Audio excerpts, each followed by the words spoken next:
tutaweza kuipenda na itaweza kubadilisha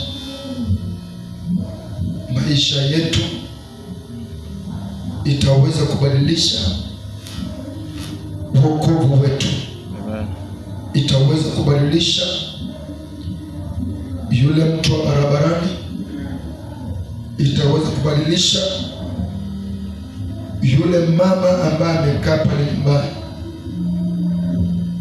yule mzee ambaye amekata kauli ya kwamba boma langu haliwezekani, kasema watoto wangu wote wamekuwa vichwa vigumu,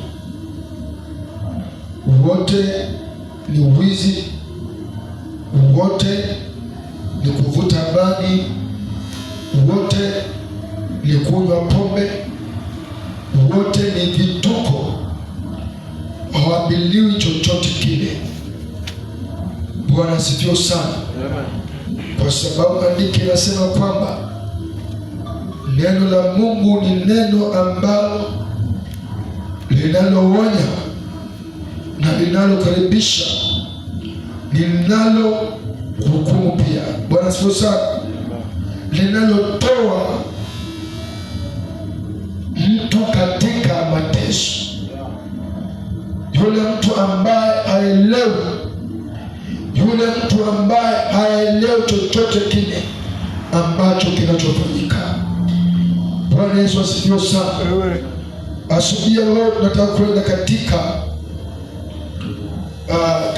neno, na nitataka kuchukua dakika zako fupi sana.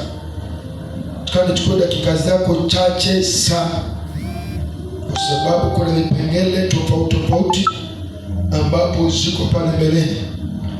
Bwana Yesu asifiwe sana. Haleluya, haleluya kanisa. Romans chapter 12.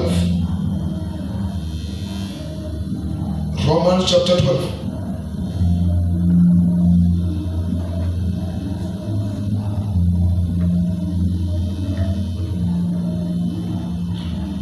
Romans chapter 12.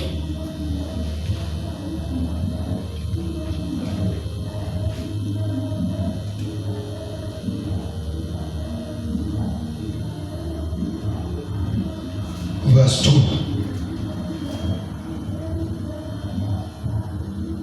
Bwana asifiwe sana. Romans chapter 12 verse 2. What the Bible says,